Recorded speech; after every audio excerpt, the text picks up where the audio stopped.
boa estarmos mais uma vez com os irmãos, com as irmãs, né, neste momento para estudarmos a palavra em mais uma escola bíblica virtual. Bem-vindos a todos, né, e que Deus abençoe. Vamos orar a Deus neste momento.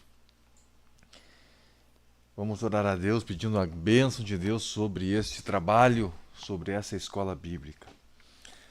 Aleluia. Pai nosso que está no céu, no nome de Jesus,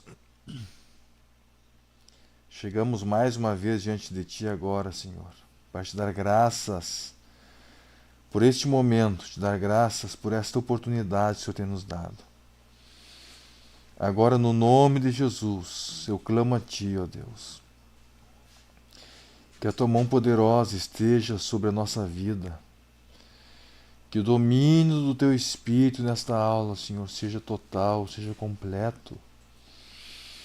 Aleluia, renova nossas forças, renova a força de cada irmão, de cada irmã, de cada aluno, Senhor, de cada irmão videologado conosco nesta escola bíblica virtual. Eu te peço, ó Deus, que a Tua presença esteja aqui neste estúdio e que a Tua presença também esteja na casa de cada irmão, de cada irmã. Que a Tua presença esteja em cada veículo que está conectado conosco, ó Deus, em cada posto de trabalho que está conectado conosco. Em nome de Jesus, manifesta a Tua glória, manifesta a Tua glória, manifesta a Tua glória. Aleluia, que o domínio do Teu Espírito, ó Deus, seja total, seja completo, seja absoluto, que a ação do Teu Espírito Santo seja plena em nossa vida, Senhor, na vida de cada um dos irmãos que estão nos acompanhando. Deus, glorifica o Teu nome nesta noite, mais uma vez, glorifica o Teu nome, edifica a Tua igreja. Venha renovar as forças, ó Deus, venha renovar a Tua presença, a Tua comunhão na vida de cada um de nós. Para a glória do nome de Jesus Cristo, Teu Filho, eu clamo a Ti nesta hora e Te dou graças por tudo. Amém. Glória a Deus. Glória a Deus. Vamos ajeitar aqui. Vamos tentar melhorar aqui a nossa disposição, né? E aí vamos aproveitar melhor os nossos recursos. Muito bem, meus irmãos. Antes de iniciarmos, gostaria apenas de fazer alguns anúncios. Alguns anúncios bem breves.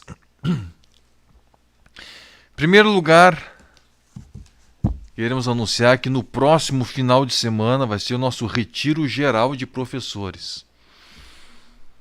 Tá? Então, próximo final de semana, nosso retiro geral de professores. Obviamente que como nós não podemos estar juntos, né, um final de semana inteiro, em virtude dessas restrições sanitárias, nós então estaremos nos retirando, cada um no lugar onde encontrar. Né? Eu estarei indo para um lugar na área rural, né? E os irmãos vão achar um lugarzinho. Né? Já temos muitos irmãos inscritos, né? Já divulgamos aí em todos os contatos do Departamento de Ensino. Também no grupo dos encarregados de área, o pastor Humberto fez essa divulgação também, né? Nos apoiando neste trabalho. E vamos então, irmãos, nos mobilizar para estar orando.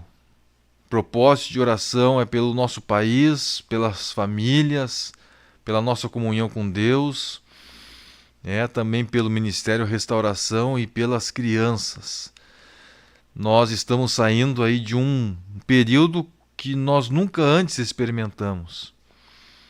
Nós vamos ver o que aconteceu durante esses 5 meses de quarentena agora. Agora nós vamos ver o que aconteceu na economia, os efeitos desses 5 anos, desses 5 meses de quarentena, de restrições, nós vamos ver agora. Então, em relação à economia, o que aconteceu, o que nós vamos colher desse período de restrições, em relação a igreja, a vida espiritual da igreja, a vida espiritual das famílias, as crianças. Então, quando as pessoas que, quem sabe, não souberam, embora nós tenhamos abordado nas lives sobre este assunto em alguns momentos, mas não souberam conduzir as crianças, e as crianças, quem sabe, estão aí vendo com a mente cheia de coisas destruidoras, né, que viram na internet sem que tivesse uma seleção, sem que tivesse um acompanhamento dos pais. Então agora nós vamos começar a enxergar o resultado disso. E nós precisamos, irmãos, estar revestidos da graça de Deus. Precisamos estar revestidos. Aleluia! Deus chamou este ministério não somente para ser uma igreja qualquer, mas Deus chamou este ministério com um propósito de salgar a terra, de salgar este país, de salgar a sociedade. Então nós precisamos estar revestidos, irmãos. Precisamos estar revestidos. A Bíblia nos mostra que quando Ezequias se viu cercado pelo exército sírio, Senaqueribe, né, seu exército estava chegando e ameaçando ele,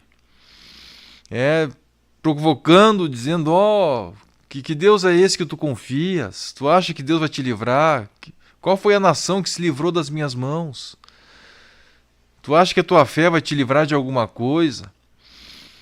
E a Bíblia nos mostra então que Ezequias manda um recado para o profeta Isaías dizendo: chegou a hora de dar a luz. Chegou a hora agora de nós provarmos que Deus está conosco. Nós dissemos que cremos em Deus, nós dissemos que a nossa confiança estava nele, e agora o inimigo está nos provocando. Agora o inimigo está cobrando, ele está querendo ver agora se a nossa fé é verdadeira. E ele diz naquele relato, né, naquele comunicado: chegou a hora de dar a luz e nós não temos força. Chegou a hora das dores de parto e nós não temos força para dar a luz. Aleluia! E a Bíblia nos mostra então que ele foi para o lugar certo para conseguir forças naquele momento crucial para a vida de Israel. Ele foi para a oração, ele foi para o templo e apresentou diante de Deus tudo aquilo que estava acontecendo. Deus contempla esta carta enviada por este rei pagão, contempla as palavras que ele está falando. Aleluia! E nós precisamos, irmãos, clamar a Deus, levar diante de Deus toda a situação que nós estamos vivendo. Deus contempla a situação que o Brasil está, contempla a situação do mundo, contempla a situação de opressão que a igreja está enfrentando, de perseguição, uma onda de perseguição e de ameaças contra o crescimento da igreja como nós nunca antes tínhamos visto. Então é um momento, irmãos, de nós estarmos revestidos para nós termos forças para este último momento da igreja. Então chegou o momento de Deus revelar algo novo, mas nós precisamos ter forças para este momento. Nós precisamos ter a graça de Deus para este momento. Então semana que vem, no final de semana, nós vamos ter esse retiro de professores. Se você não é professor e quer participar do retiro também, você quer se retirar e ter esse propósito, você pode fazer. Então peça para o seu encarregado de área, por encarregado de ensino da sua área, supervisor de ensino da região, que recebeu o cartaz, também os links, para inscrição, e você faça a sua inscrição. A inscrição não custa nada, essa inscrição é simplesmente um link que você preenche os seus dados ali, para nós sabermos que você está conosco nessa oração. Sabemos que existem centenas de pessoas que estão conosco neste final de semana de jejum e oração. Começamos a jejuar na sexta de noite, a última refeição, e nosso propósito é irmos até domingo, meio-dia. Quem quiser ficar mais, que bênção, já emenda, fica um pouco mais. Mas esse é o nosso propósito. Se você não consegue ficar, quem sabe trabalha num dos dias, fique pelo menos um dia. Fica um dia inteiro jejuando e orando, se você não consegue ficar nos dois em virtude do trabalho. Mas entre neste propósito juntamente conosco, meus irmãos. É algo que Deus vai nos dar né? Deus vai nos dar coisas muito lindas, né? Coisas maravilhosas, poderosas. Deus vai nos alcançar nesse final de semana. Nós temos experimentado muitas ações de Deus quando nos dispusemos a passar o final de semana em jejum e oração. Deus muda situações, Deus nos renova, Deus nos dá discernimento, nos dá revelações, nos mostra a direção que Ele tem para a nossa vida, para a obra que Ele tem em nossa vida. Então eu creio seguramente que Deus vai fazer coisas muito grandes nesse próximo final de semana. Já temos aí muitos irmãos, né, muitos, né, de várias regiões já estão se inscrevendo. E eu creio que essa semana então vai se intensificar este movimento de inscrições para este trabalho. Então pedimos que os irmãos se inscrevam, né, principalmente os professores, mas quem não for professor também e quiser participar, né, vá lá, né, fale com alguém que tenha recebido o link, né, encarregado de área, encarregado de congregação, professores e líderes de ensino. Se inscreva e consiga um lugar para ficar. Se você mora, quem sabe, perto de uma zona aí né, onde tenha casas de veraneio, né, você pode ver uma casa que está desocupada, pede emprestado. Se você não tem lugar nenhum para ficar, nem na sua casa, quem sabe a casa é muito pequena, família grande, você pode ficar na igreja. Né? Fica na igreja orando o dia inteiro e depois volta, dorme em casa e no outro dia retorna na igreja. Então, em algum lugar você vai poder ficar. Ore a Deus e Deus vai lhe dar um lugar. Né? Deus vai lhe dar um espaço. Se você pode ficar com mais irmãos, quem sabe, né? Fique, né, numa igreja, num sítio, quem sabe, né? Mas consiga um lugar e Deus vai nos dar coisas grandes neste próximo final de semana. Muito bem, meus irmãos, nós vamos então agora para a lição de número 17. Lição de número 17, ela tem como título Com defeitos, mas perfeitos. Uma resposta da igreja que está sendo santificada à acusação dos apóstatas. Qual é o propósito dessa lição? O propósito dessa lição é nos mostrar como é uma igreja. Que nós possamos identificar como é uma igreja. Então a igreja, muitas vezes, é tida, né, pelas pessoas como um lugar perfeito. E uma igreja verdadeira, ela é perfeita. Agora, o que é perfeição? Nós vamos estudar nessa lição. O que significa perfeição? Perfeição significa infalibilidade, ou seja, nós sermos infalíveis? Não. Nós somos falíveis. E a Bíblia nos mostra isso. Né? Que nós estamos ainda numa natureza corruptível que um dia se revestirá da incorruptibilidade. E o que é mortal se revestirá da imortalidade. Mas hoje nós estamos num ser corruptível. Nós somos uma natureza humana, uma natureza terrena. Agora vejam, meus irmãos, muitas vezes as pessoas olham, né, principalmente quem não é crente, quem não pertence a igreja alguma, olha para a igreja e enxerga os problemas da igreja. Enxerga escândalos, enxerga igrejas que, embora até tenha alguma expressão, mas a sua essência não é uma essência genuinamente cristã, né? E aí surgem as confusões, surgem os escândalos, surgem as murmurações, surgem as acusações. Então, em primeiro lugar, nós precisamos entender, né, rapidamente aqui, eu sei que os irmãos que já frequentam uma igreja conhecem bem isso, mas essa escola bíblica é aberta para qualquer pessoa, então pode ter pessoas que não são evangélicas, pessoas que não são cristãs, e quem sabe até pessoas que estão assistindo, né, buscando alguma coisa para acusar os cristãos, os evangélicos, enfim. Então este momento é um momento aberto, então a gente precisa explicar algumas coisas, né, que talvez para uma pessoa cristã já de algum tempo na igreja isso seja óbvio. Mas a igreja ela é constituída por igreja visível e invisível. Então existe a igreja visível que nós enxergamos, né? E existe também a igreja invisível, que é a igreja que é o corpo místico de Cristo. É uma igreja que está no mundo inteiro, que se forma um corpo por terem a mesma natureza, que é a natureza que Deus nos dá. E você pode perguntar assim, mas como assim? Como é que a gente pode afirmar que Deus nos deu uma natureza? Deus deu uma natureza porque nós temos uma mesma estrutura espiritual que une os crentes.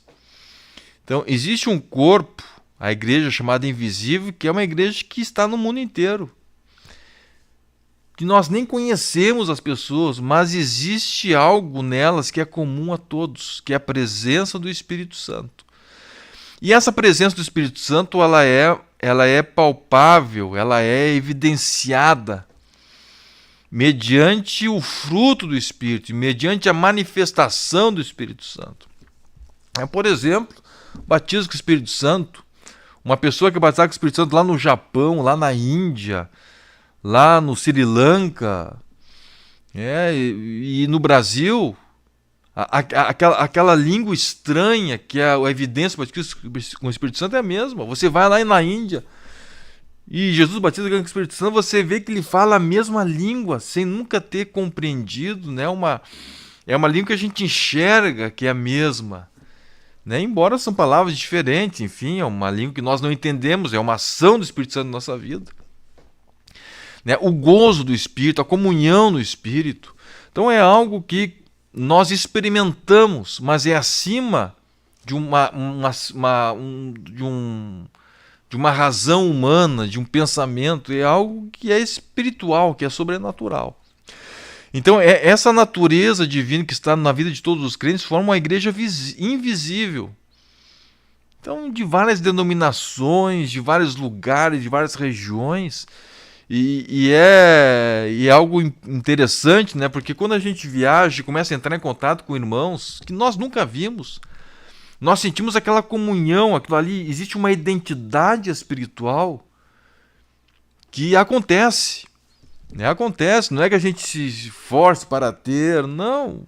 Simplesmente existe aquela identidade. Por vezes até por telefone você entra em contato e você sente aquela ação de Deus, aquela comunhão com aquela pessoa no espírito.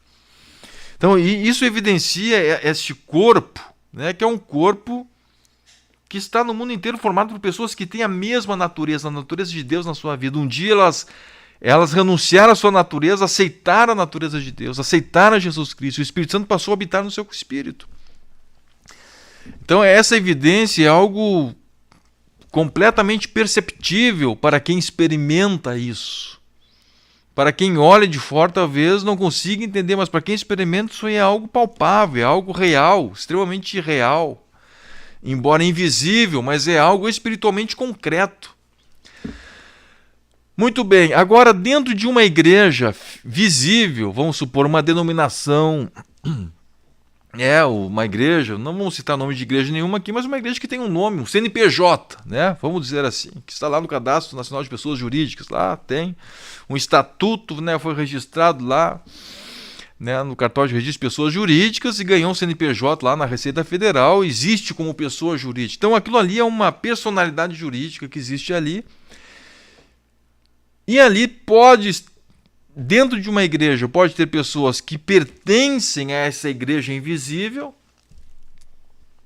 né? Ou seja, são pessoas nascidas de novo que têm a natureza de Deus, e pode ter pessoas lá dentro que não pertencem a essa igreja invisível, estão lá por algum motivo. Quem sabe gostam de estar lá, são amigos, veem que está certo, mas ao mesmo tempo não querem se envolver, mas estão lá. E quem sabe algumas igrejas têm mais pessoas, a maior parte daquelas pessoas daquela igreja são pessoas que pertencem a essa igreja invisível, ou seja, que têm a natureza divina, e pode ter igrejas, ou seja, pessoas jurídicas, religiosas, né, chamadas igrejas, né, cuja razão social, cuja denominação foi igreja, mas que lá dentro, quem sabe, não tem ninguém da igreja invisível. Então pode ter igrejas que foram constituídas como igreja, né? Existe lá um estatuto como igreja, existe uma razão social dizendo que o nome dela é igreja, mas lá dentro não existem pessoas que nasceram de novo, não existem pessoas transformadas. E aí a gente vê, né, infelizmente, escândalos surgindo, né, embora o nome seja de igreja tal, né, esteja lá, né, o Código de Natureza, né, o CNAE, que se chama, né, associação religiosa, mas interiormente aquilo ali não é um corpo espiritual, é simplesmente uma associação religiosa com pessoas religiosas lá dentro. Então nós estamos falando aqui agora, né, de uma igreja que realmente experimentou Deus, uma igreja verdadeira, que tem a natureza de Deus na sua vida. Agora vejam, uma igreja que tem Deus, que busca Deus, né, e as pessoas que estão naquela igreja nasceram de novo, estão em uma realidade espiritual verdadeira. Esta igreja pode ter defeitos? Pode também. Mas pessoas que nasceram de novo, né, uma igreja que realmente busca a Deus, uma igreja que se compromete mesmo a agradar a Deus, ela pode ter problemas? Pode ter problemas. Agora, esses problemas são diferentes dos problemas de uma igreja que não é igreja, né, de uma igreja que simplesmente é uma associação religiosa. Mas pode ter problemas, e nós vamos ver, mesmo uma igreja verdadeira, mesmo uma igreja que está em processo de santificação, ela pode ter problemas. E aí vem o motivo do título de nossa lição. Porque as igrejas apóstatas, para justificar o seu estado de apostasia, o que elas buscam? Buscam acusar as igrejas que estão em processo de santificação. E elas dizem assim, eles estão dizendo, né, que são santos, que buscam santificação, mas olhem o erro lá dentro. Olha aquilo que está acontecendo lá. Olha aquela pessoa com defeito. Buscando justificar o seu erro, apontando o erro dos outros. Então nós vamos ver que, mesmo uma igreja santa, mesmo uma igreja que está no caminho certo, ela pode ter problemas sim, e vai ter problemas. Mas existem algumas características dessa igreja verdadeira que marcam ela, que consolidam a sua posição como uma posição de santidade, até mesmo de perfeição diante de Deus. E isso que nós vamos estudar aqui agora.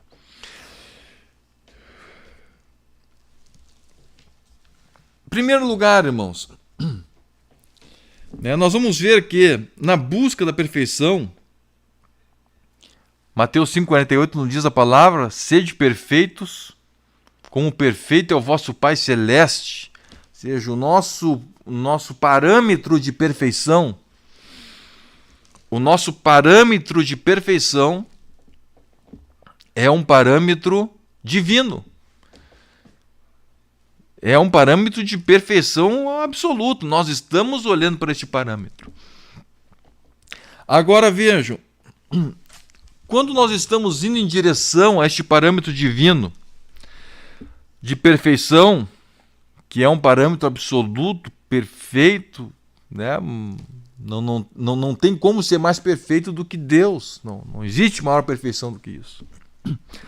Agora, neste caminho existem 3 obstáculos.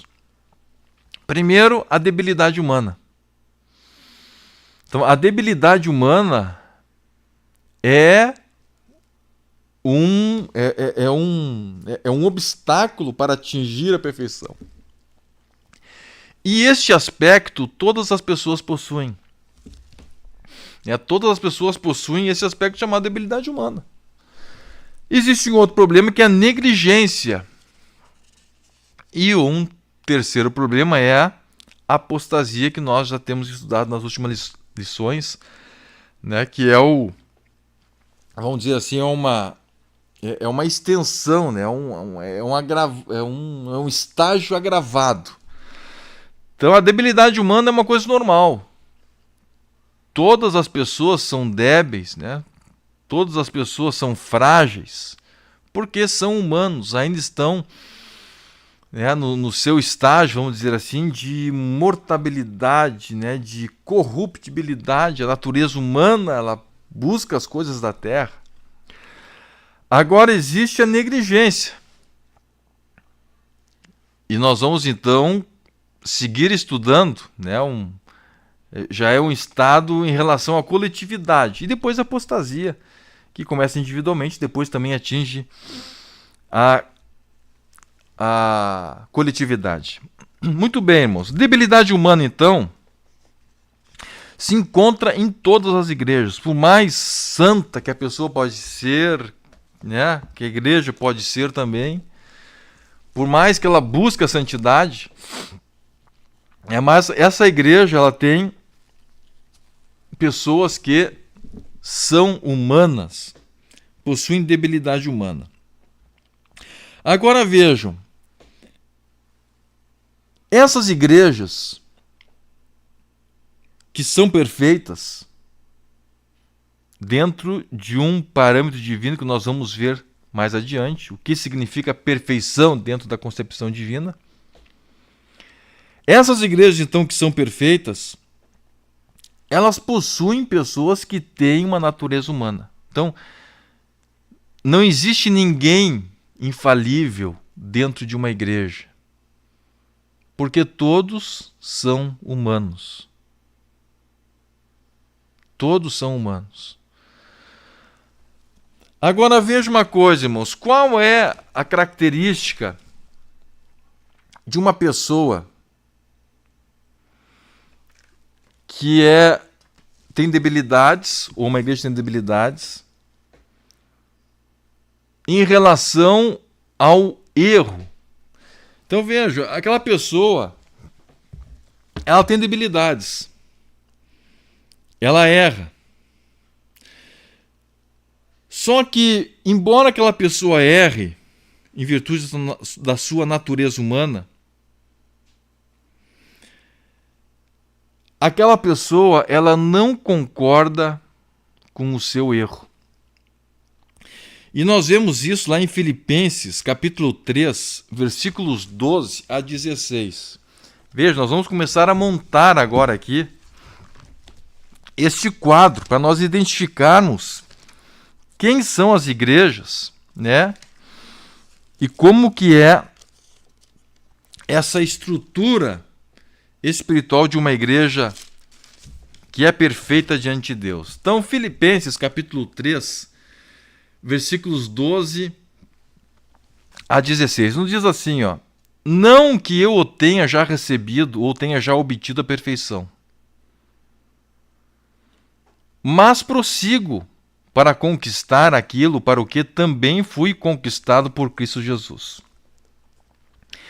Irmãos, quanto a mim, não julgo havê-lo alcançado, mas uma coisa faço, esquecendo-me das coisas que para trás ficam e avançando para as que diante de mim estão, prossigo para o alvo, para o prêmio da soberana vocação de Deus em Cristo Jesus. Todos, pois, vejam agora aqui, ó, todos, pois, que somos perfeitos, tenhamos este sentimento. E se porventura pensais de outro modo, também isto Deus vos esclarecerá. Todavia andemos de acordo com o que já alcançamos. Veja, irmãos, o apóstolo Paulo, na sua carta aos Filipenses, ele começa dizendo: irmãos, quanto a mim, não julgo havê-lo alcançado. Versículo 12: não que eu o tenha já recebido ou tenha já obtido a perfeição. Agora ele diz assim, ó: mas prossigo para conquistar aquilo para o que também foi conquistado. Eu estou indo em direção a essa perfeição. Depois ele diz no versículo 13: não julgo havê-lo alcançado, mas estou avançando para as coisas que diante de mim estão, para o alvo do prêmio da soberana vocação de Deus. E aí no versículo 15 ele diz: todos, pois, que somos perfeitos, tenhamos esse sentimento. Ou seja, o que é perfeição? O que significa perfeição? Perfeição aqui, meus irmãos, significa nós estarmos nesse processo de santificação contínuo.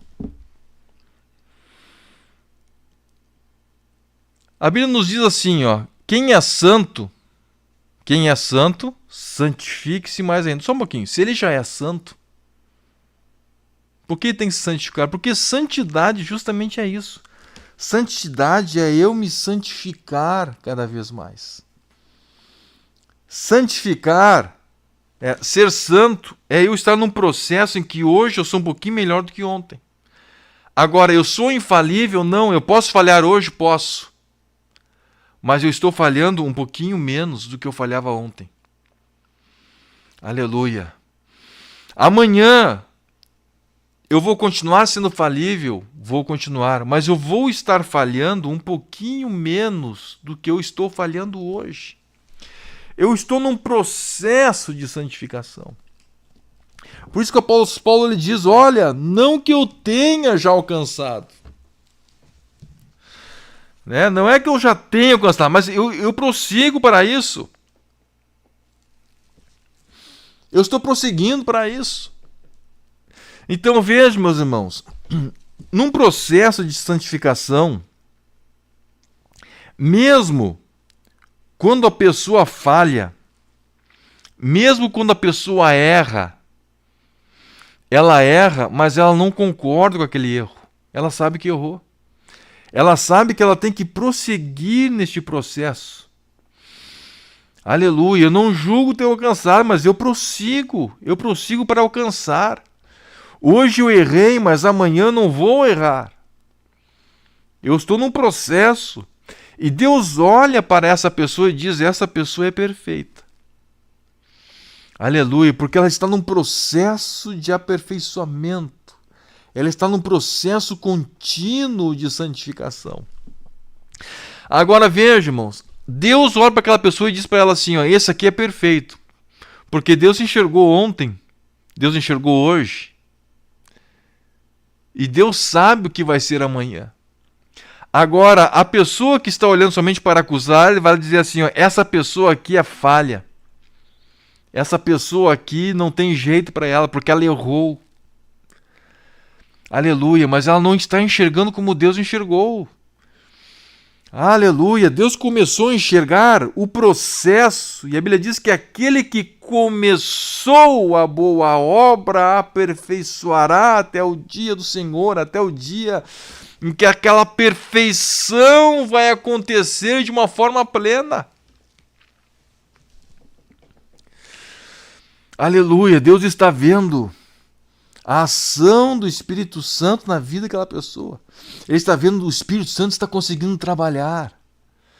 Aleluia, o Espírito Santo está começando a agir. É como se você estivesse fazendo uma massa de bolo. Oh, glórias a Jesus! E você não enxerga o bolo ainda. Mas você sabe, eu coloquei o número de ovos correto, eu coloquei o sal correto, eu coloquei o fermento correto. A temperatura do forno está certa, está tudo certinho. Isso aqui é um bolo, isso aqui vai dar algo delicioso, isso aqui está perfeito. Mas como perfeito, se eu comer eu não vou sentir um gosto bom. Mas está perfeito porque está certo, isso aqui vai se transformar num bolo delicioso. Aleluia, e Deus começa a olhar para aquela pessoa, ele enxerga a ação do Espírito Santo na vida daquela pessoa. Ele enxerga o Espírito Santo trabalhando, o Espírito Santo com liberdade de agir. Ele sabe, esta pessoa é perfeita porque tudo o que está acontecendo nela só tem uma coisa que pode dar: em alguém perfeito, de uma forma plena. Aleluia, por quê? Porque há a liberdade do Espírito Santo para trabalhar naquela pessoa. Então Deus está chegando, Deus não está olhando para somente aquela massa crua, mas Ele está olhando para tudo que está acontecendo com aquela massa. Está crua, mas tudo que precisa para dar um bolo delicioso está presente ali. Aleluia. Agora veja, irmãos, o apóstolo Paulo, Ele nos mostra lá em Romanos capítulo 7, versículos 15 e 16, que diz o seguinte: porque nem mesmo compreendo o meu próprio modo de agir, pois não faço o que prefiro, e sim o que detesto. Olha só aqui, o apóstolo Paulo está dizendo assim, ó: aquilo que eu prefiro fazer, eu não consigo. E eu acabo fazendo aquilo que eu detesto. Agora eu pergunto, aquilo que o apóstolo Paulo detestava era uma coisa boa ou uma coisa ruim? O que vocês acham? Era uma coisa boa ou uma coisa ruim aquilo que Paulo detestava? Certamente era uma coisa ruim. Era uma coisa que ele sabia que era errado e por isso que ele não queria fazer. Só que ele diz assim, ó: eu acabo fazendo esse negócio. Eu acabo errando. Mas veja uma coisa, irmãos, o apóstolo Paulo diz assim, ó: eu acabo fazendo, mas eu continuo detestando. Aleluia, eu detesto isso aqui. Não é porque eu faço que isso aí ficou certo, não. Eu faço, e ele continua explicando mais tarde, né, mais adiante, que se eu faço aquilo que eu não quero e eu não faço aquilo que eu quero, é que não sou eu que estou fazendo, mas é o mal que está em mim que está fazendo. É essa natureza humana, essa natureza pervertida, essa natureza frágil, esta debilidade que está na minha vida que está fazendo isso.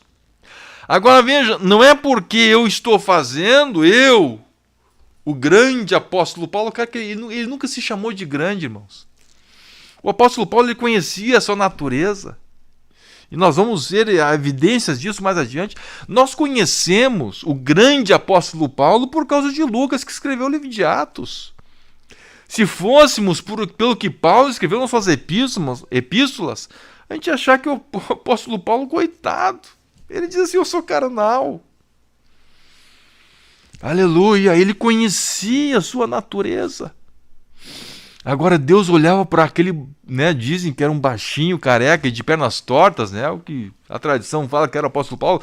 Deus olhava para aquele ser, para aquela coisinha lá e dizia: este aqui é perfeito. Aleluia, por quê? Porque ele faz ainda coisas erradas, mas ele detesta o que ele faz. Não é porque ele se sente frágil que ele começa a aceitar: não, isso aqui eu faço, então é certo. Não, ele diz: eu detesto. E mais adiante nós vamos ver que ele diz assim, ó: eu esmurro o meu corpo por causa disso. Eu esmurro o meu corpo para não ser desqualificado, porque ele sabia da força que havia na sua natureza terrena, da sua debilidade. Agora veja, ele diz: eu detesto. E aí ele continua dizendo: ora, se faço o que não quero, consinto com a lei, que é boa. Então ele sabia, ó, se eu faço o que não quero, eu não quero fazer. Eu não quero. Mas eu faço. Mas se eu faço pela minha debilidade, mas eu continuo não querendo, é sinal que eu concordo com a lei.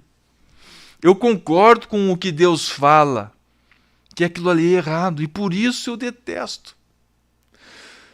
Por quê, irmãos? Porque aquilo ali não faz parte da nossa natureza. Aqui nós retornamos àquele ponto inicial sobre o novo nascimento. Então, a pessoa que nasceu de novo, aquilo, irmãos, que ofende a santidade de Deus, se torna desconfortável para aquela pessoa. É como aquela pessoa está vivendo e tem um contato com um antígeno, um ser, um agente patogênico, né, um vírus, uma bactéria. O que acontece? O seu corpo, quando recebe o contato daquele micro-organismo, ele se sente desconfortável com aquilo ali. Aquilo ali mexe com ele porque não faz parte da sua natureza e o corpo reage. Não é da sua natureza. Aquilo ali é destruidor. Aleluia. E aquela pessoa começa a ficar com febre. Né? O que é febre? Febre é uma reação do organismo produzindo no corpo uma temperatura que torne aquele corpo um ambiente desagradável para aquele agente agressor. Aquele bactéria, aquele vírus. Então ele aumenta a temperatura do corpo para ficar desconfortável para o agressor. E vejam, o corpo sente, né? O corpo cansa, o corpo sente aquele desconforto de uma temperatura elevada. Mas é a reação dizendo, isso aqui não é meu. Essa bactéria que entrou no meu corpo agora não é minha. Esse vírus aqui não é meu. Eu tenho que reagir, eu tenho que expulsar. A pessoa que nasceu de novo, quando ele age com uma coisa errada, exerce uma ação, uma atitude que vai contra aquela natureza divina que está na sua vida, ele se sente desconfortável, ele errou, mas aquilo ali está tristeza. E a Bíblia nos mostra que a tristeza, segundo Deus, nos traz arrependimento e nos aproxima de Deus. Agora veja, irmãos, a igreja apóstata, né, ou o apóstata, ele erra e ele não se arrepende.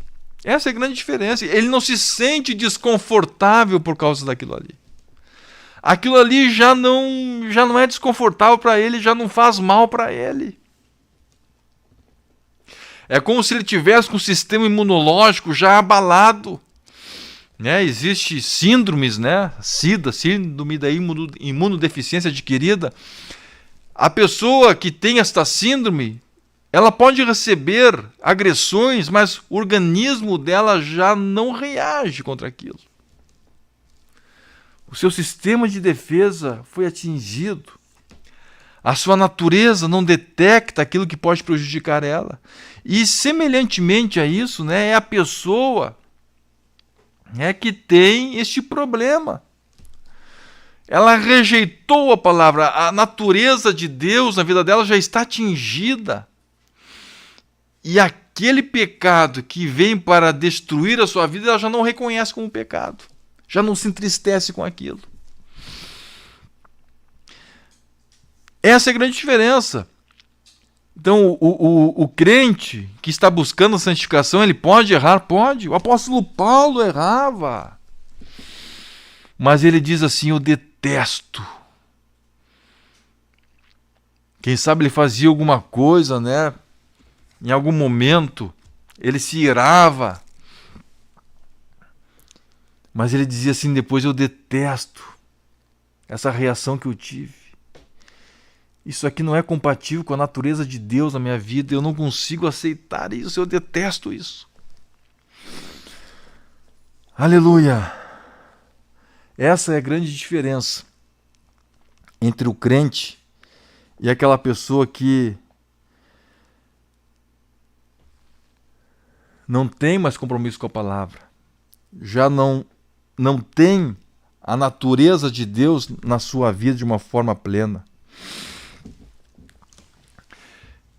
Então veja, irmãos,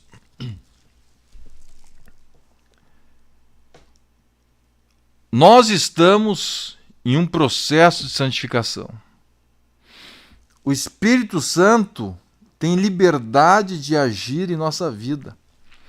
O Espírito Santo tem liberdade para trabalhar em nossa igreja. Isso significa que não vai existir erros? Não. Infelizmente, ainda vai acontecer erros porque nós temos debilidade. Agora, o mesmo Espírito Santo que está conduzindo, ele vai nos aperfeiçoando, ele vai nos mostrando, e nós vamos rejeitando aquele erro. Apesar da debilidade levar-nos, eventualmente, ao erro, mas nós vamos deixando aquele erro. Nós vamos rejeitando aquilo e vamos lutando, e nós vamos ver mais adiante aprofundando esse tema. Romanos, capítulo 7, versículos 17 e 18, diz assim, o apóstolo Paulo falando sobre essa luta dele com a sua natureza. Ele diz o seguinte, neste caso, quem faz isso já não sou eu, mas o pecado que habita em mim. Porque eu sei que em mim, na minha natureza, Isto é, ele continua dizendo, né, expressamente, na minha carne não habita bem nenhum, pois o querer o bem está em mim, não, porém, o efetuá-lo. O querer o bem está em mim. Eu aceito a palavra de Deus, eu aceito a santidade. Agora, o efetuá-lo ainda está contaminado pela minha natureza, que está em processo de santificação.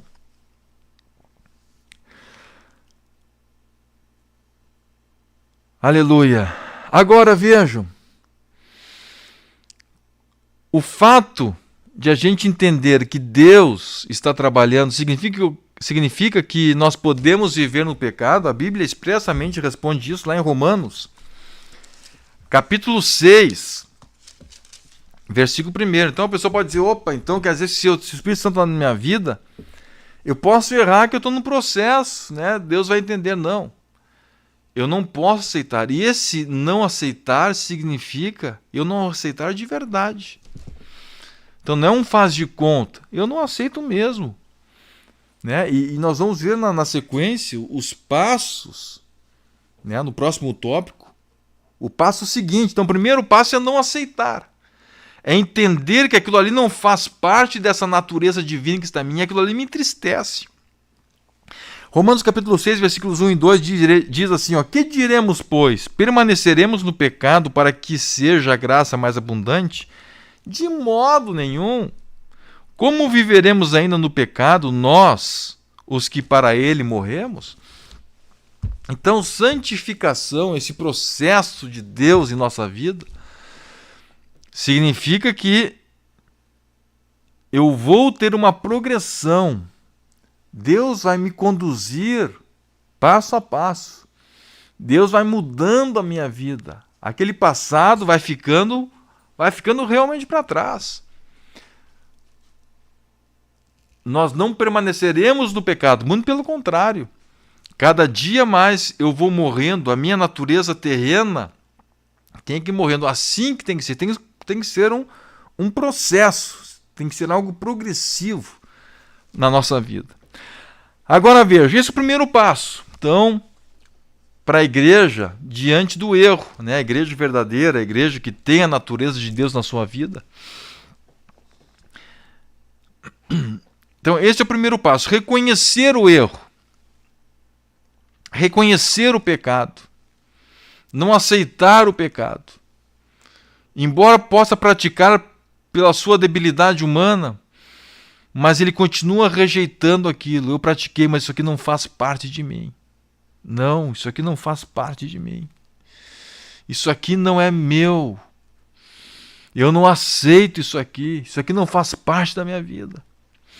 E ele vai na presença de Deus e Deus começa a lhe dar a vitória. Então, a primeira coisa é reconhecer que aquilo ali é erro. Nós vemos que Paulo errava, mas ele reconhecia que aquilo ali era errado.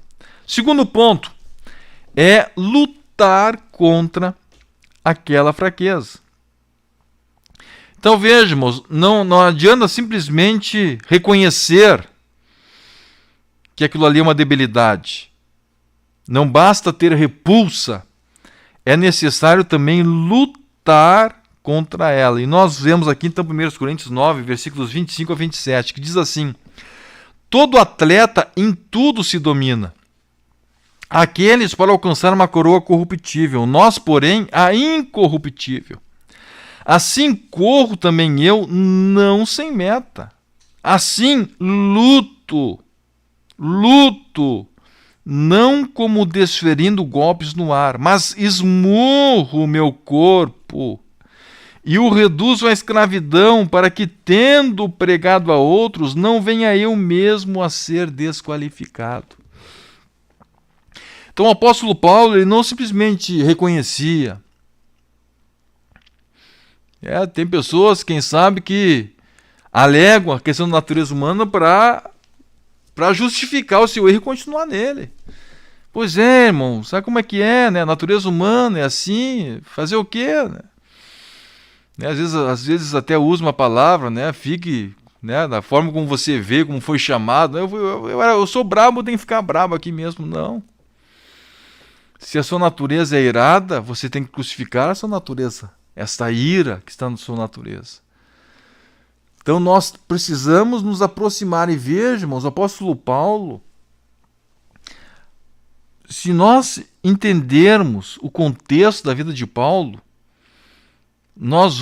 essa palavra vai se tornar muito clara em nossa mente. O apóstolo Paulo era um homem criado no judaísmo, como um fariseu, aprendeu aos pés de Gamaliel, que era um dos mais conceituados mestres daquela época. Ele era cidadão romano, então imaginem só a personalidade de Paulo, ao ponto de ele se destacar em perseguir os cristãos. Então era uma pessoa soberba, tremendamente soberba, arrogante. Né? Ele, naturalmente, sem fazer força, ele seria admirado pelas pessoas. Nós vemos que lá em Filipos, né, depois de tudo que aconteceu lá, que foi preso e tal, as pessoas vieram, quando souberam que era cidadão romano, vieram pedir desculpas, por favor. Ou onde sabiam que ele era cidadão romano, opa, não, ninguém toca, vamos lá, né? A gente tem que dar um tratamento diferenciado para ele tem que ser julgado, não pode ser tratado de qualquer forma. Então veja, o apóstolo Paulo, ele tinha condições naturais de se exaltar, ele tinha condições de mostrar a sua justiça humana, mas ele considerava isso como um trapo de imundícia, ele considerava como nada. E a Bíblia nos mostra, irmãos, que ele chegou nesse estágio, não foi de uma forma assim tão automática, não. Em primeiro lugar, ele reconhecia que tudo aquilo que estava nele era ruim. E ele diz assim, eu esmurro meu corpo. E eu reduzo a escravidão, eu esmurro meu corpo.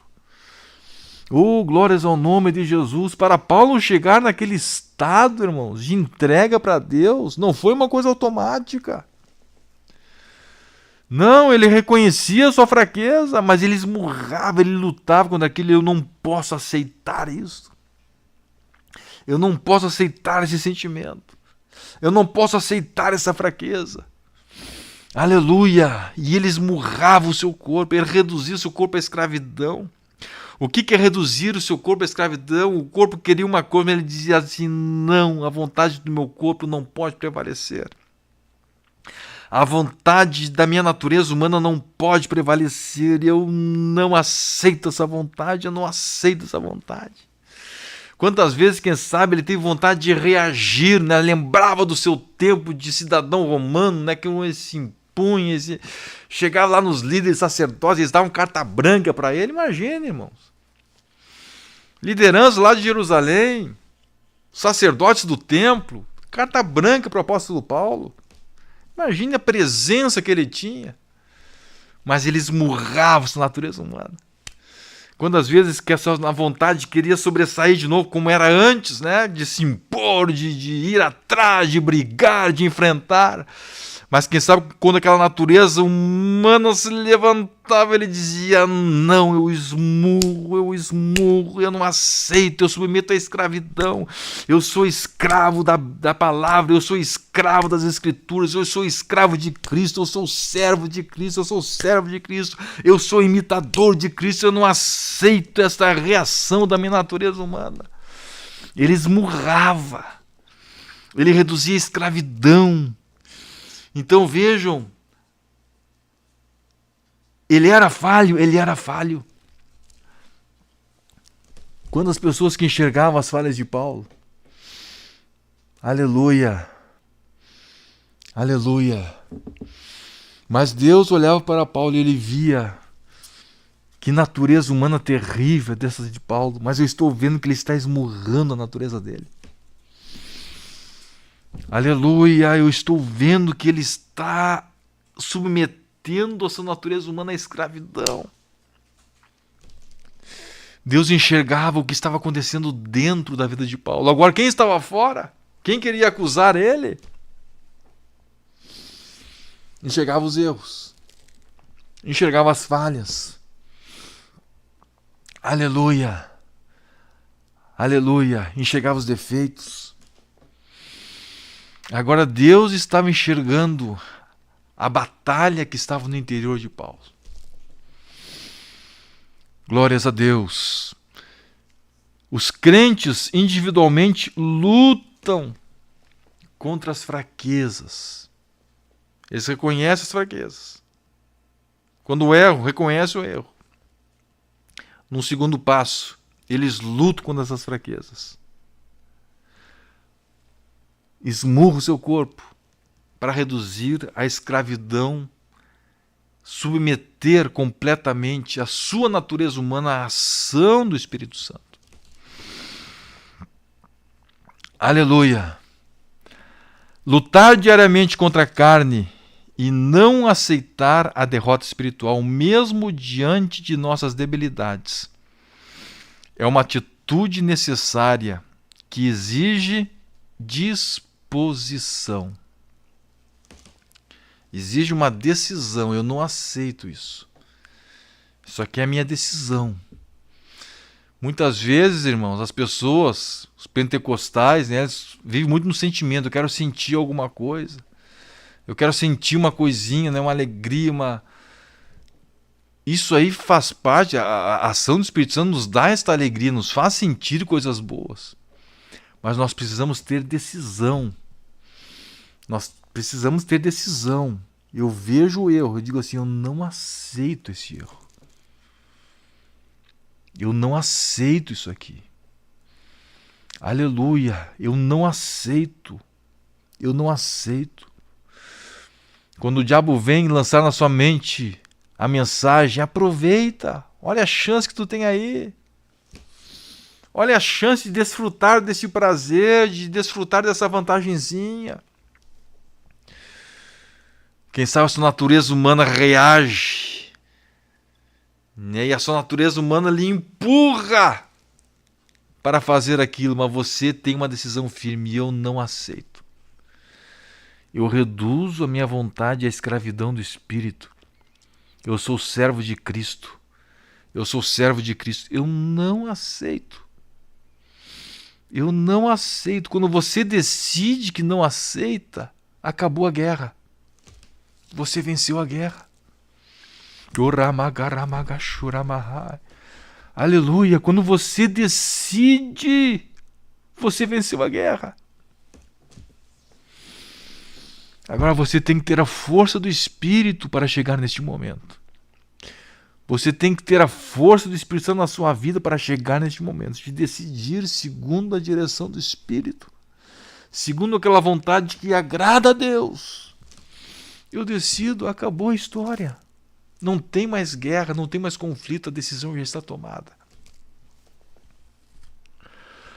Aleluia, aleluia. Glória a Deus. Terceiro passo, irmãos. Terceiro passo.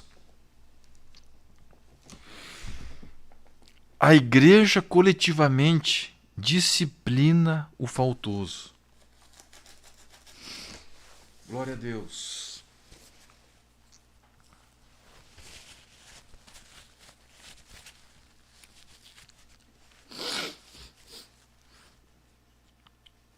A igreja coletivamente disciplina o faltoso.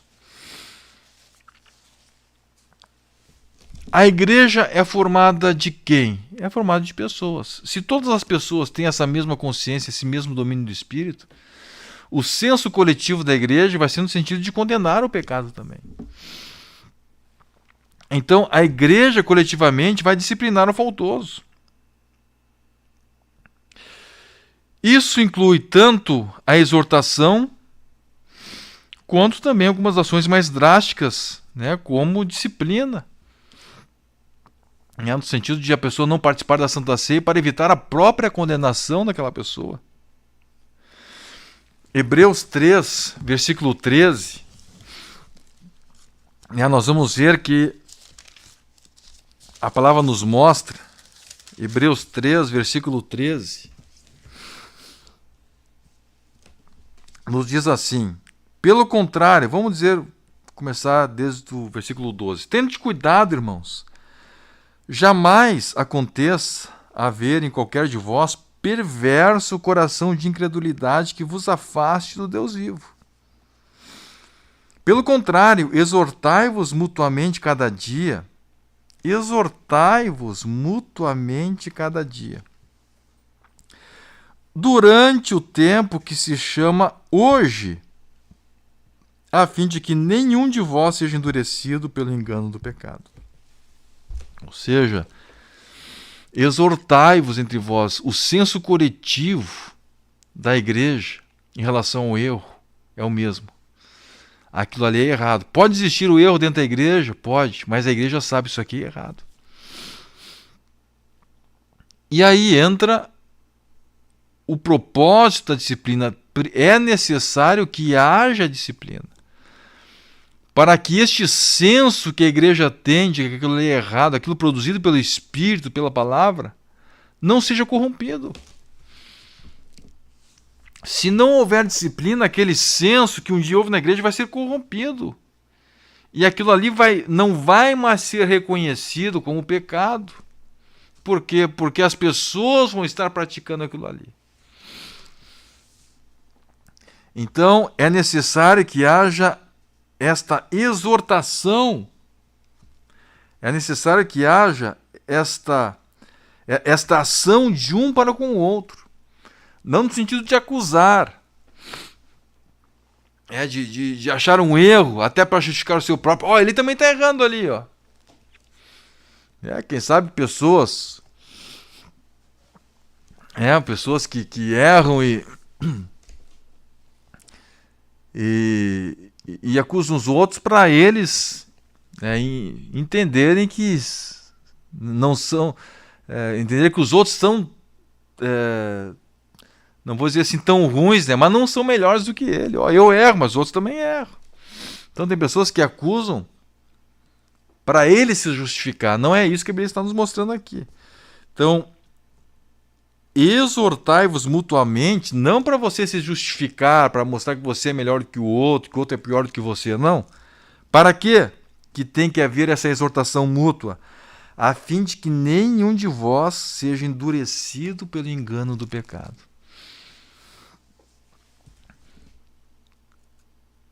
É aquele velho ditado, né? Quando uma coisa é errada e começa a ser enfatizada, acaba a pessoa mesmo acreditando, né, na mentira, né? A pessoa que mente muito acaba ela mesma acreditando na sua mentira.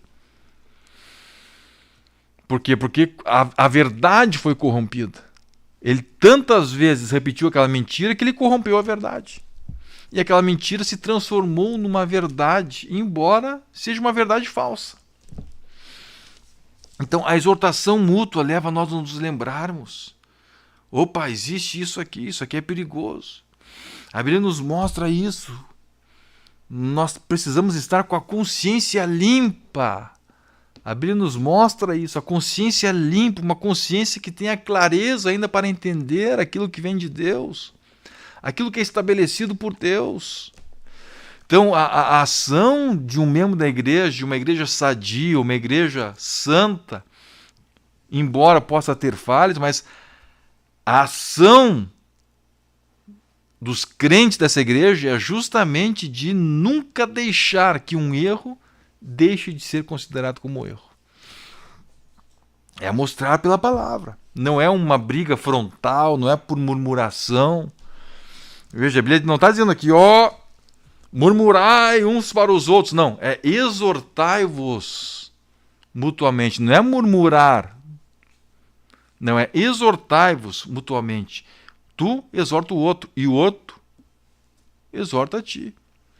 Eu exorto meu irmão e meu irmão me exorta. É um com o outro. Isso aí não é murmuração. Isso aí é exortação. Isso aí produz crescimento.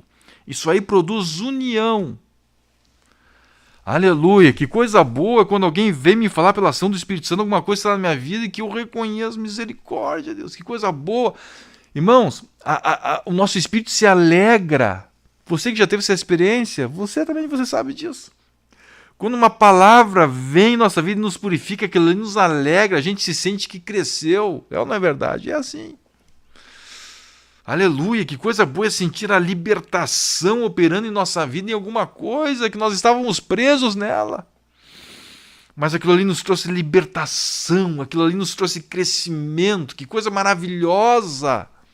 Que coisa preciosa é isso, irmãos! Então a Bíblia nos mostra isso. A igreja coletivamente tem que disciplinar o faltoso, exortar-vos mutuamente.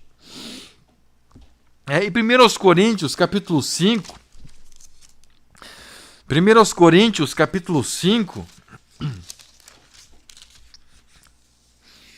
é claro que nós não vamos aqui dar uma aula sobre esse assunto, né, da exortação mútua, mas a Bíblia nos mostra com amor, né, com mansidão, não é chegar e jogar um tijolaço na cabeça do irmão, né?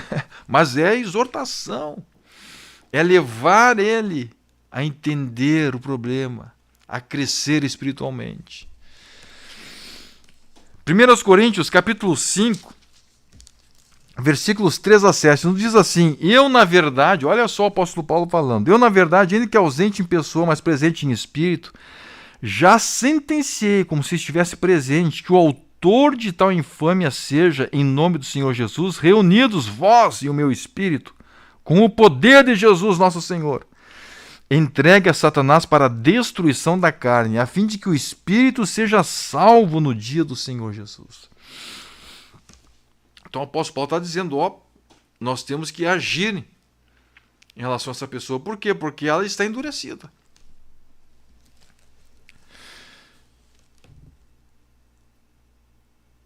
E nós vamos ver, né, se lemos todo o contexto, a gente vai ver o pecado terrível que estava essa pessoa. Então existir, o apóstolo Paulo mostra isso, tem que haver uma disciplina coletiva. O quarto aspecto da forma como se trata o erro, uma igreja que é santa, uma igreja que busca santidade, uma igreja que para Deus é perfeita. Para Deus é perfeita, por quê? Porque a ação do Espírito Santo em relação à perfeição está acontecendo na igreja. Então, para Deus aquilo ali é perfeito. Essa igreja, então, o quarto aspecto para ela é que é estabelecido um ambiente propício ao Espírito Santo.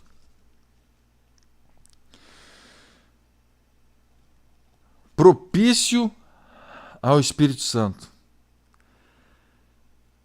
Veja, irmãos,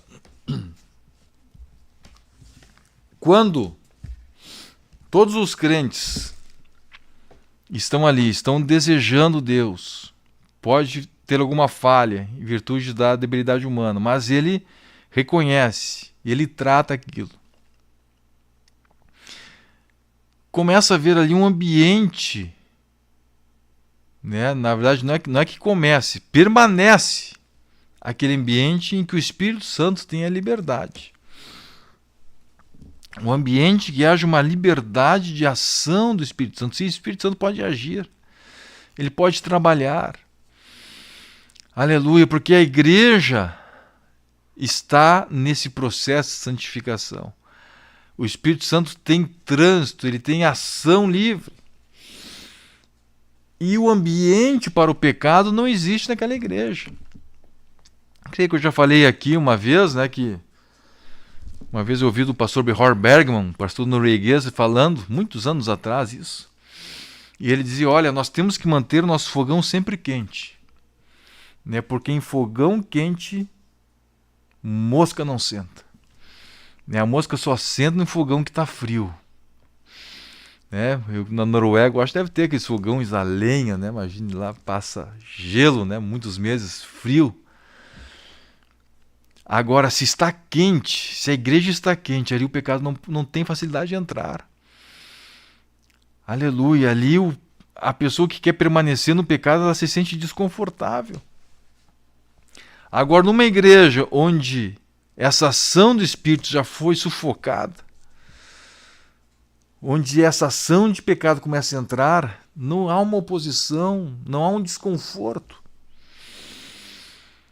É como o rei Acabe, né, o rei Ciro tinha lutado contra ele, e aí disseram, disseram para aquele rei que estava lá escondido, quem sabe, né, vamos tentar falar com o rei Acabe lá, porque os reis de Israel, eles têm essa fama de serem reis misericordiosos, né, de repente ele vai te deixar vivo. Aí foram os servos daquele rei que tinha momentos antes estava lutando contra Acabe, queria matar Acabe. Aí chega aqueles homens lá e diz para ele: ó, rei Acabe, o teu servo, né? O teu servo, o rei da Síria, está ali, está vivo. Ele diz: mas a mesa está vivo, mas ele é meu irmão. Aqui comunhão, irmãos. O homem queria matar ele, mas era tudo normal. E na igreja, onde não existe mais ação do Espírito, o pecado que quer matar as pessoas não entendem, não conseguem entender a ameaça que aquele pecado tem para a igreja, para a destruição da igreja, para a destruição do corpo inteiro. Aleluia! Acabe não estava compreendendo que aquele rei, a ameaça que ele exercia, não somente para a pessoa do rei Acabe, mas para toda a nação de Israel. E quando não existe mais esta sensibilidade, quando não existe mais aquela sensibilidade espiritual para reconhecer o pecado começa a entrar na igreja e as pessoas não se sentem mais desconfortáveis. A igreja como um todo não se sente mais desconfortável. Começam a entrar vestimentas indecentes. Começam a entrar vestimentas, as irmãs, vestimentas curtas, justas, degotadas. E a igreja não se sente mais, aquilo começa a ser normal. Não, coitada, a irmã cresceu, não tinha outra saia. E aquilo ali começa a ficar normal, Aleluia! Que Deus nos mantenha, irmãos, com essa sensibilidade espiritual. Que haja nas nossas igrejas um ambiente propício para o Espírito Santo. Que aquele trânsito do Espírito Santo seja algo normal, algo natural em nossas igrejas e em nossas congregações. Não somente em relação ao vestimento, em relação à honestidade. Às vezes aquele irmão vai lá e passa faz um negócio mal feito, desonesto. Não, foi só uma coisinha, isso todo mundo faz. E vai aceitando, irmãos, daqui a pouco vai surgindo aquela coisa. E aí porque aceitou de um, também aceita de outro. E aí um faz um serviço e diz que vai fazer uma coisa e faz outra, ou diz que vai comprar um preço e cobra outro, um diz que vai pagar o valor e não paga, e daqui a pouco tudo ali um faz e aí não faz nada, o outro faz também não faz nada, porque ele não fez nada com um nem com o outro, com o terceiro também não vai poder fazer, e já, irmão, já começa a se deteriorar. Aquela estrutura espiritual dentro da igreja, irmãos, começa a ficar maculada, começa a ficar atingida. Aleluia, mas nós precisamos manter exortando-nos uns aos outros. Aleluia, para que o nosso coração não seja endurecido, para que o coração da igreja não seja endurecido em relação ao pecado. Aleluia. O quinto ponto, irmãos, é estabelecida uma rotina de batalha diária. É estabelecida uma rotina de batalha diária. Nós temos que batalhar. Reconhecemos o erro. Lutamos individualmente contra ele. A igreja coletivamente mantém essa revelação em relação à santidade e disciplina o faltoso. Um ambiente na igreja propício ao Espírito, ou seja, aqueles erros, embora possam acontecer, mas eles não são um consenso. O ambiente da igreja não aceita aquilo, embora possa acontecer. Mas ainda o ambiente é do Espírito Santo, o ambiente ainda é de santificação. Aleluia! Nós vamos ver mais adiante, irmãos, o perigo da tolerância, nós vamos crescendo aos poucos aqui, nessa direção. Mas o ambiente, o Espírito Santo, a igreja fala em santidade, a igreja prega em santidade. As pessoas que se exortam umas às outras com amor, não é murmuração, é exortação. Vai ter com o irmão, conversa com ele, mostra na Bíblia, com amor, com revelação de Deus, de forma que a sua palavra toque o espírito daquela pessoa, ela seja liberta daquele sentimento, aquilo que estava conduzindo ela ao pecado. E aquele ambiente espiritual está na igreja. E aí o quinto ponto é: estabelece uma rotina de batalha diária. Jesus Cristo sempre advertiu, né? Se alguém quer vir após mim, negue-se a si mesmo, tome a sua cruz dia a dia e siga-me. Ou seja, precisamos negar a nós mesmos. É uma batalha diária, todos os dias. Aquilo ali é uma rotina, é uma rotina. É desconfortável, irmãos, para a natureza humana é. Para a natureza humana é. Porque a nossa natureza, ela é acomodada. E não somente na área espiritual, irmãos, em qualquer área. Uma vez, preste atenção aqui, eu vi aquelas frases de carro, né? Eu vi uma vez num carro, não sei que carro é, não me lembro quando é que foi. Mas há muito tempo atrás, mas nunca mais esqueci. Dizia assim naquela frase: se você quer ganhar mais do que a maior parte das pessoas ganham, faça o que a maior parte das pessoas não faz. Entenderam a frase? Se você quer ganhar mais do que a maior parte das pessoas ganha, faça o que a maior parte das pessoas não faz. Porque se você fizer o que todo mundo faz, você vai ganhar a mesma coisa que eles ganham. Então, existem paralelos, irmãos, na vida material e na vida espiritual. Existem paralelos. Então, vejo, para a pessoa passar no vestibular de uma universidade, né, que tem um conceito bom, né, para uma pessoa passar num concurso público, né, que tem um bom salário, ela tem que renunciar a si mesmo. Ela tem que renunciar. Ela tem que deixar de viajar, ela tem que deixar de ir em lugares onde ela gostaria de ir. Ela tem que deixar de passear, ela passa estudando.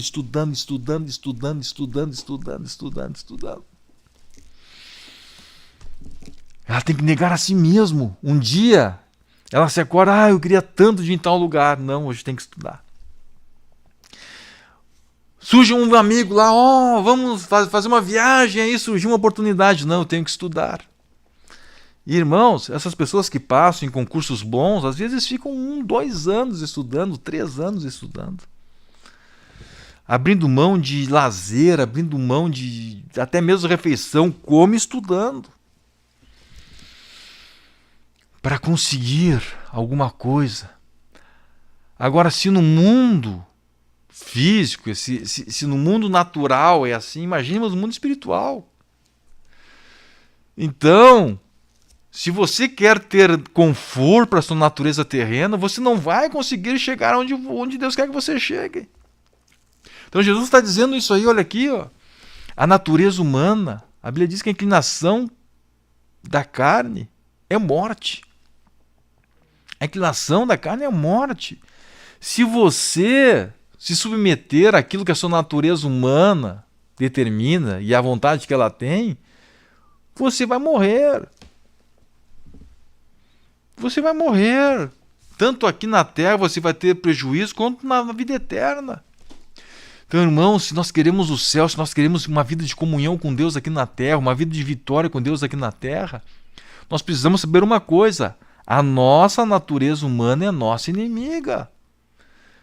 Se nós deixarmos essa natureza humana nos dominar, nós não vamos chegar em lugar algum daquilo que Deus quer que nós cheguemos. Então, existe um paralelo no mundo físico, no mundo do estudo, é assim.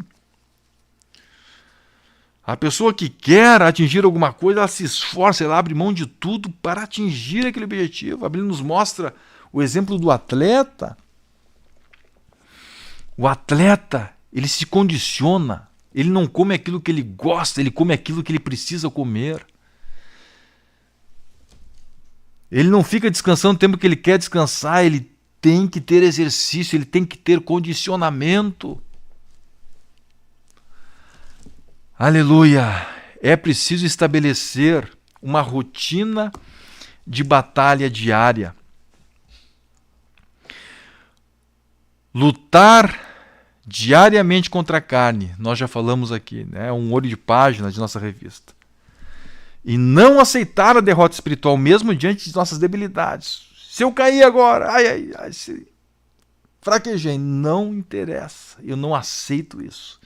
E eu não vou fraquejar mais, eu vou lutar contra isso. Eu vou buscar graça de Deus. Isso é uma atitude necessária que exige disposição. Agora veja, irmãos, é também essencial a disposição para enfrentarmos a nossa carne e também a carne de outras pessoas, para zelar pela igreja. Lá em Isaías, deixa eu tentar arrumar minha máscara aqui. Essa máscara aqui tem uma alta tecnologia contra embaçamento de óculos, né? Mas ela tem que estar bem ajustadinha. Jeremias capítulo 15. Olha só que interessante esta palavra aqui. Diz assim, ó: Disse-me, porém, o Senhor, ainda que Moisés e Samuel se pusessem diante de mim, meu coração não se inclinaria para este povo. Lança-os de diante de mim e saio. Quando te perguntarem para onde iremos, dir-lhe-ás, assim diz o Senhor, o que é para a morte, o que é para a espada, e o que é para a fome, e o que é para o cativeiro, para o cativeiro. O que Deus está falando aqui, irmãos? Em um momento existia Moisés. O povo pecou, Moisés intercedeu para o povo. Pelo povo. Diz, Deus, o que vão dizer? Que o Senhor tirou Israel do Egito para matar eles aqui no deserto. Deus ouviu Moisés. Embora não fosse o projeto ideal dele, aquilo que Moisés estava pedindo, mas Deus escutou Moisés. Moisés intercedeu pelo povo. Quando o povo adorou o bezerro de ouro, mas Moisés também intercedeu pelo povo. Samuel, da mesma forma, intercedeu pelo povo. Diz para o povo, vamos tirar os balaíns, as tarotes que vocês têm aí. Vamos fazer uma limpeza, eu vou interceder a Deus por vós. Agora chegou o momento, irmãos. Enquanto Moisés estava ali, Samuel estava lá também. Alguém estava cutucando aquele povo. Alguém estava cutucando. Você não pode. Quem sabe muitos daquele povo diziam assim, mas olha Moisés que é chato. E tinha mesmo, irmãos. Abiatã, Coré, olha, se cansaram de Moisés. Chegou um ponto que até Miriam e Arão se cansaram dele. E daqui a pouco murmuravam de um jeito, murmuravam de outro. Mas Moisés estava ali, conduzindo o povo, empurrando o povo. E muita gente queria voltar para o Egito. Queriam voltar para o Egito. Não queremos Moisés. Moisés era um chato. Moisés era um desconforto para eles. Aleluia, mas foi por causa de Moisés, dessa assistência de Moisés, dessa intercessão. Existia alguém que estava ali cutucando. Nós não podemos deixar o pecado entrar. Aleluia, para alguns era desconfortável, mas para outros e para a nação de Israel, aquilo ali foi a essência da vitória. Samuel, a mesma coisa. Agora a Bíblia diz que passou-se esse tempo, passou-se muito tempo. Vieram os reis. E daqui a pouco não tinha mais esse ambiente de admoestação, esse ambiente de exortação que havia naquele tempo. E Deus diz para aquele povo, ainda que Moisés e Samuel se pusessem diante de mim, agora, eles não estão aqui, mas ainda que eles estivessem, meu coração não se inclinaria para este povo, nem mesmo a intercessão deles. Aquela poderosa intercessão daqueles homens de Deus tremendos. Deus diz assim, chegou a tal ponto que nem mesmo a intercessão deles seria suficiente para evitar o plano de condenação alternativo que eu estabeleço para vocês agora. Eu lanço para vocês agora. Vocês chegaram A decisão de vocês chegou num ponto que agora está estabelecido um plano de condenação irreversível. Nem que Moisés e Samuel chegassem aqui agora. Vocês estavam no conforto aí, estavam no conforto, ninguém dizia o que era errado, o que era certo, estava tranquilo. Isso levou vocês a um estado de pecado tão grande que agora nem que Moisés e Samuel estivessem aqui, eles seriam escutados. Um dia eu escutei eles. Aleluia, mas o estado que vocês estão, nem que eles estivessem aqui, eu os escutaria. E a Bíblia diz então, para Jeremias, quando te perguntarem, Deus fala para ele, quando te perguntarem para onde iremos, dir-lhe-ás, assim diz o Senhor. Para uns, o plano alternativo de condenação é a morte. Para quem? Para a morte. O que é para a morte? Para a morte. Para uns, o plano alternativo de condenação vai ser morte. Está definido. Quem é morte vai ser morte. O que é para a espada? Para a espada. Aquele que o plano de condenação alternativo era espada, agora vai ser espada. Está estabelecido esse plano. Aquele que é para a fome, que o plano alternativo definido para a fome, agora a decisão dele levou ele a entrar nesse caminho. Então agora o caminho pré-estabelecido, pré-formado para ele já está esse. Vai ser fome. E o que é para o cativeiro não tem mais volta, Jeremias. Não tem mais volta. O que é para o cativeiro já está estabelecido o plano. Vai para o cativeiro. Aleluia! A iniquidade deles chegou a um tal ponto que agora não existe mais chance de evitar os planos alternativos de condenação para aquele povo. Aleluia! Estava confortável até então. Não tinha ninguém exortando, não tinha ninguém conduzindo. Chegou o ponto que agora está estabelecido um plano de condenação irreversível. Jeremias 15, versículos 1 e 2 nos mostra claramente isso. Glória a Deus. Agora veja, irmãos, qual o conceito de igreja perfeita para Deus? Eu não sei se o tempo vai mais um tempo aqui ainda, né? Eu vi que o relógio ali avançou, né? Avançou o relógio. Quando uma igreja com seus membros tem as características que alinhamos, ainda que tenha suas debilidades, ela é perfeita perante Deus, porque conforme Hebreus 10 e 14, Cristo, por seu sangue, com uma única oferta, aperfeiçoou para sempre quantos estão sendo santificados. Cristo, por seu sangue, com uma única oferta, aperfeiçoou para sempre quantos estão sendo santificados. Então, quem que Cristo já aperfeiçoou, ou seja, já é perfeito diante de Deus?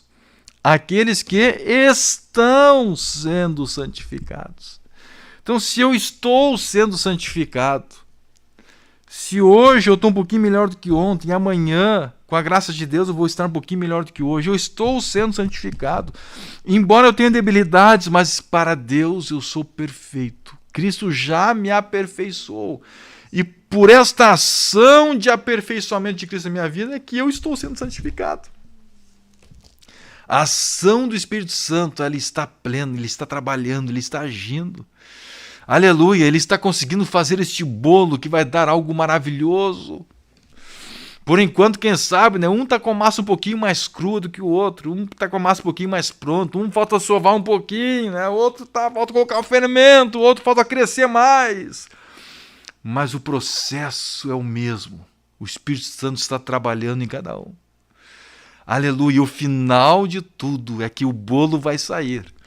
aquela torta maravilhosa vai sair, porque o confeiteiro, o oleiro, né, que está fazendo aquele vaso, ele está trabalhando, ele tem liberdade para trabalhar. Aquele vaso está sendo amassado, né? Vamos trocar de ilustração aqui, né? Estávamos no bolo, vamos trocar para o vaso, né, que é uma ilustração mais bíblica. Ele está lá, um está sendo amassado o barro ainda, outro está sendo moldado, outro está sendo arrumado, outro está sendo quebrado de novo. Mas o Espírito Santo está trabalhando, está trabalhando, está trabalhando. E Deus está vendo, a ação do Espírito está acontecendo. O Espírito que santifica, o Espírito que é a segurança de que este trabalho vai ficar pronto, está ali, está com liberdade para trabalhar.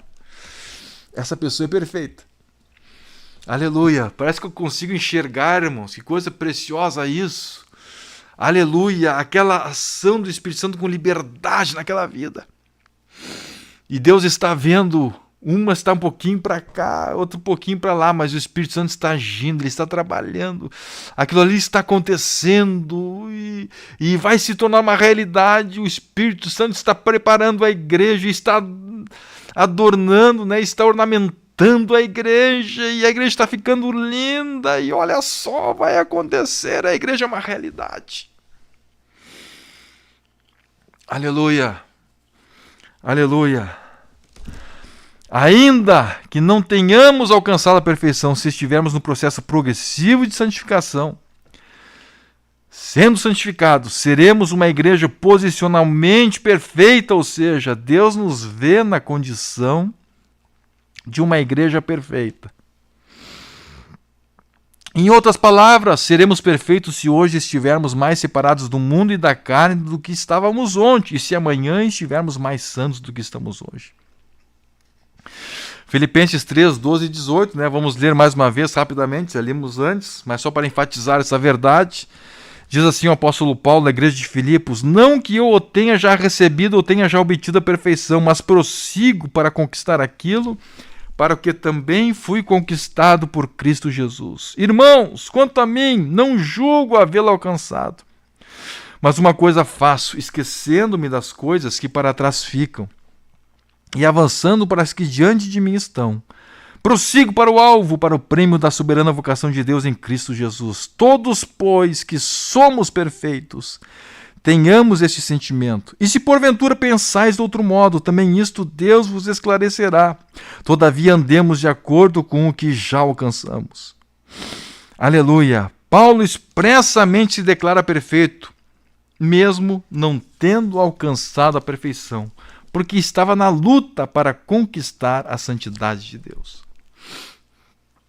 Aleluia! E agora, meus irmãos, vem um outro fator aqui, né? Vamos tentar fazer rapidamente, que é em relação à igreja. É a negligência. Então, o que é negligência? Negligência pode ser entendida como falta de cuidado, desleixo, indiferença, preguiça, descuido na execução de um ato. Negligência. Então, vejam,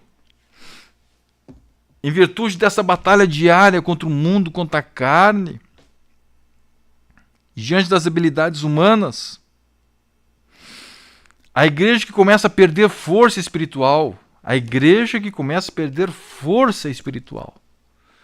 começa a parar de orar, começa a parar de jejuar, ela começa a perder força. E daqui a pouco, irmãos, elas começam, entre aspas, a compreender. Ah, mas realmente, olha, é difícil vencer isso aqui. A gente tem que entender, irmão, porque, olha, é difícil vencer essa obra da carne. Não é fácil, não é brincadeira, a gente tem que ser compreensivo um com o outro. Mas veja, por que aquela obra da carne, por que aquela ação do pecado está acontecendo na igreja? Porque a igreja está com pouca força. Então, infelizmente, irmãos, muitas vezes a igreja que está com pouca força, ela acha que o fato de ela entender alguém e suportar é amor. Não, não é amor. Isso é que a gente tem que entender, irmão. Nós temos que abrir nossa mente. O que está acontecendo naquela igreja? Está com pouca força espiritual. está com pouca oração, está com pouco jejum, por isso que essas coisas estão começando a entrar. Não é tolerar aquilo porque as pessoas não têm força para resistir, não. Isso é um engano. Isso é um engano. Isso é uma armadilha.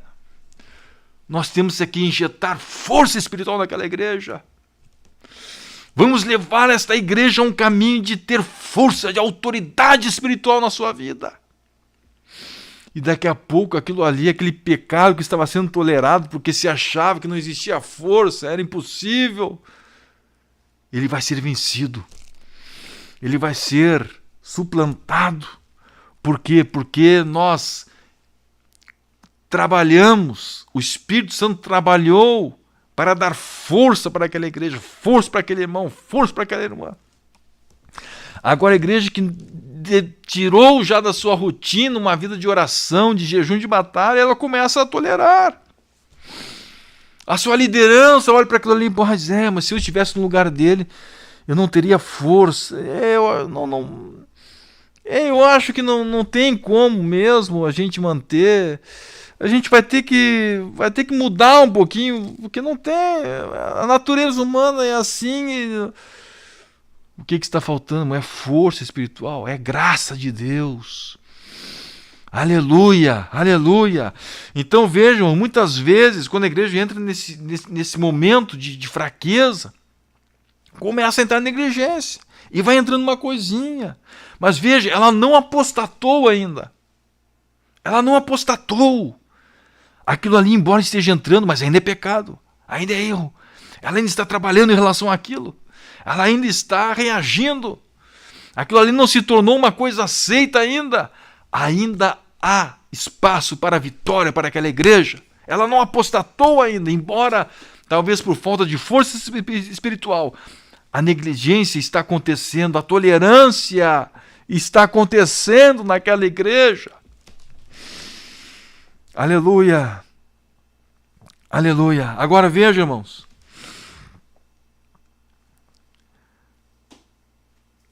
Quando somos atingidos pela negligência, somos levados a pensar que não vale a pena se incomodar com os demais. Aí surge aquele ditado, né? Cada um por si, Deus por todos. Mas isto, nós vamos ver que é um erro, né? E já comentamos aqui 1 Coríntios capítulo 5, mostrando que o apóstolo Paulo, né, aquela igreja de Corinto, quando escreve aos Coríntios, ele evidencia esse problema acontecendo lá. Está havendo tolerância, as pessoas estão aceitando. Negligência. Agora ele diz assim, vamos tirar de nosso meio este mal. Vamos tirar. Ainda dá tempo. Ainda dá tempo. Olha, está ali. Tá feia a coisa, mas ainda dá tempo de retirar. Veja, irmãos, que lá na igreja de Corinto aconteceu a negligência disfarçada de amor. Ao ponto de a Bíblia nos mostrar aqui, né, em 1 Coríntios 5, versículos 2 e 7, ele diz assim, depois aquele erro, né, no versículo 1 nos diz o erro, né, um erro de um homem estar possuindo a esposa do seu pai. E o apóstolo Paulo diz, e contudo andais vós ensoberbecidos e não chegaste a lamentar como se fosse tirado do vosso meio quem tamanho ultraje praticou. Depois, mais adiante, ele diz, não é boa a vossa jactância, vocês estão se achando orgulhosos. Vocês acham ainda, a gente está tolerando, né, coitadinho. A gente não sabe a circunstância que estava ali do pai, né? Depende, quem sabe, né? O pai era um sujeito meio complicado e o filho estava ali, né? Quem sabe entrando dentro de uma situação ali que a igreja estava achando que era normal. Tolerando aquilo. Aleluia, mas o apóstolo Paulo entra com aquela força do Espírito, clareando o que estava acontecendo. Olha aqui, vocês estão se jactando. Vocês estão achando que estão amando aquele rapaz, quem sabe um rapaz bom, quem sabe aquele rapaz, né, que ajudava todo mundo, aquela pessoa disposta, aquela pessoa que se destacava na igreja. E aí eles disseram, não, a gente A gente tem que entender, é uma situação meio diferente essa aqui. O apóstolo Paulo diz, não, isso aqui é pecado. E vocês estão se orgulhando, dizendo ainda que vocês estão amando, isso aí é falso. Vocês têm que tirar isso do vosso meio. Isso aí é terrível, isso aí é destruidor. E ele diz, lançai fora o fermento velho, para que sejais nova massa, como sois de fato sem fermento. Tire esse fermento velho, porque isso aí vai contaminar toda a massa. Se esse erro permanecer, se vocês continuarem tolerando este erro, daqui a pouco toda a igreja vai estar contaminada. E a Bíblia nos mostra também o exemplo da igreja de Tiatira, a tolerância aos praticantes do mal e aos seus ensinos. Diz a palavra, Apocalipse 2, versículos 19 a 20, conheço as tuas obras, o teu amor, a tua fé, o teu serviço, a tua perseverança e as tuas últimas obras, mais numerosas do que as primeiras. Tenho, porém, contra ti o tolerares que essa mulher Jezabel, que a si mesmo se declara profetiza, não somente ensine, mas ainda seduza os meus servos a praticarem a prostituição e a comerem coisas sacrificadas aos ídolos. Vocês estão tolerando a Jezabel. Vocês estão achando que isso é normal. Aleluia.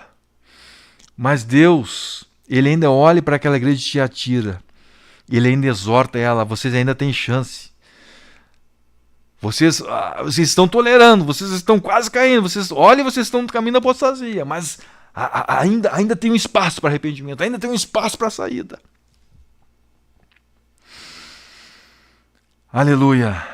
Digo, todavia, a vós outros, os demais de Tiatira, e a tantos quantos não têm essa doutrina e que não conheceram, como eles dizem, as coisas profundas de Satanás.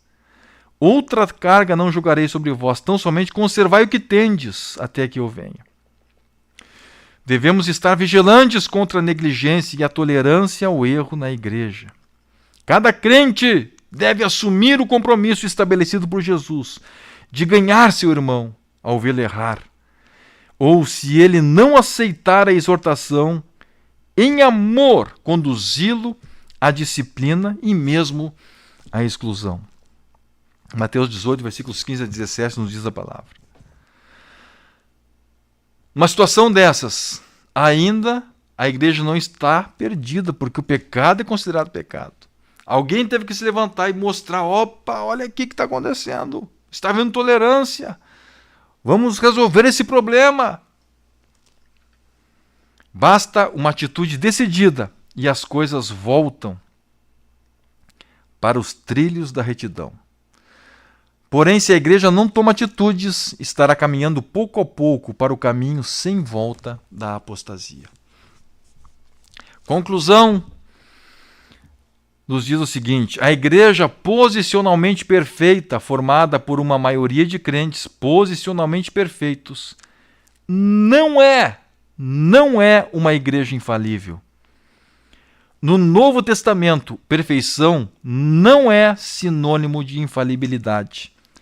Na verdade, o cristão perfeito, sob a ótica divina, é aquele que consegue manter o equilíbrio em não desanimar com as suas próprias debilidades e nem murmurar diante das debilidades dos demais. Porém, lutar contra elas, de maneira que ele e os demais permaneçam em um processo de santificação progressiva. Igreja perfeita é aquela em que, depois de algum tempo sem visitá-la, você pode dizer: esses irmãos continuam lutando contra a carne e contra o mundo. Isso é a igreja perfeita. Agora, a igreja imperfeita, que está deixando de ser igreja para ser apenas uma comunidade de cristãos nominais, de religiosos, é aquela sobre a qual você diria: está cada vez mais parecida com o mundo e com as outras igrejas que já se mundanizaram. Não joguemos a nossa vida fora, não percamos tão gloriosa salvação. Cumpramos o propósito para o qual a verdadeira igreja foi criada desde antes da fundação do mundo. Efésios 1 e 4, para encerrar, nos diz o seguinte: assim como nos escolheu nele antes da fundação do mundo, para sermos santos e irrepreensíveis perante ele e em amor. Glória a Deus. Vamos aqui então às cidades que estão conosco. Mencionando as cidades que estão conosco. Cidades do Rio Grande do Sul. São dezenas de cidades: Cacequi, Santa Rosa, São Leopoldo, Eldorado do Sul, Caxias do Sul, Panambi, São José do Norte, Cachoeirinha, Tramandaí, Quaraí, Canoas, Nova Santa Rita, Gravataí, Canguçu, Pelotas, Arroio Grande, Santo Ângelo, Alvorada, Guaíba, Erval do Sul, São Paulo das Missões, Roque Gonzales, Esteio e Chapada. Estados do Brasil estão conosco: Santa Catarina, São Paulo, Espírito Santo e Rio de Janeiro. Outros países: Argentina, Porto Rico e Uruguai. Que Deus abençoe a todos. Que Deus abençoe e nos dê uma semana de vitória. E não esqueça, professor da Escola Bíblica, final de semana que vem, retiro geral de professores. Você vai conseguir algum lugar para ficar aí. Casa de veraneio, uma casa que está aí no litoral desocupada, num sítio, né, um quartinho na sua casa, né, um quartinho nos fundos aí da casa do seu pai, da sua mãe, em algum lugar, ou até na igreja. Fique orando e jejuando, sábado e domingo, nosso retiro geral. E você que não é professor, quiser participar, se inscreva também. Peço o link, né? E o nosso banner também, né? Para o seu encarregado de ensino, encarregado de comunicação. Se inscreva, não custa nada. É simplesmente para nós sabermos que você está conosco nesse grande final de semana de oração e jejum que vai mover o mundo espiritual, temos certeza. Vamos estar juntos. Que Deus abençoe a todos. Fique na paz do Senhor Jesus Cristo. Paz, oração e união. Passamos um pouco de horário, mas que Deus abençoe a cada um de vocês. Vamos orar juntos agora, antes de cortarmos essa transmissão. Pai nosso que está no céu, no nome de Jesus, te damos graças por este dia, Senhor, por esta escola bíblica, por esta oportunidade. Agora pedimos a tua bênção sobre cada um dos teus filhos que aqui estão. Aleluia, Senhor Deus, nós dependemos do Senhor, estamos em um projeto que é espiritual, Senhor, estamos como seres falíveis, estamos como pessoas, ó Pai, com defeitos, mas estamos num processo, estamos, ó Deus, num caminho de santificação, num caminho, ó Deus, de aprimoramento, num caminho de perfeição, e nós clamamos ao Senhor agora: estende as tuas mãos sobre a nossa vida, nos enche da tua graça, nos enche da unção do teu Espírito Santo, nos dá graça, Senhor, nos dá força, nos dá vigor espiritual, ó Deus, para sermos crentes fiéis a Ti, para sermos uma igreja verdadeira, uma igreja que te glorifique, uma igreja, ó Deus, que salgue esta terra, uma igreja que ilumine este mundo, ó Deus, uma igreja, ó Deus, que esteja preparada para viver contigo na eternidade, para todo sempre. Em nome de Jesus eu clamo a Ti agora: estende as Tuas mãos sobre a vida deste irmão, desta irmã, desta família, que a Tua glória esteja sobre a sua vida, que a Tua unção, a unção do Teu Espírito Santo seja poderosa nesta vida agora. Renova agora, enche do Teu Espírito agora, que a Tua força, que o Teu poder, que a Tua glória, ó Pai, seja agora nesta casa. Enche esta vida agora, batiza com o Espírito Santo, cura, realiza milagres, transforma, liberta, para a glória do nome de Jesus Cristo, Teu Filho, ó Pai. Nós clamamos a Ti nesta hora e Te damos graças por tudo. Amém. Que Deus abençoe a todos e até a próxima escola bíblica, se Deus quiser.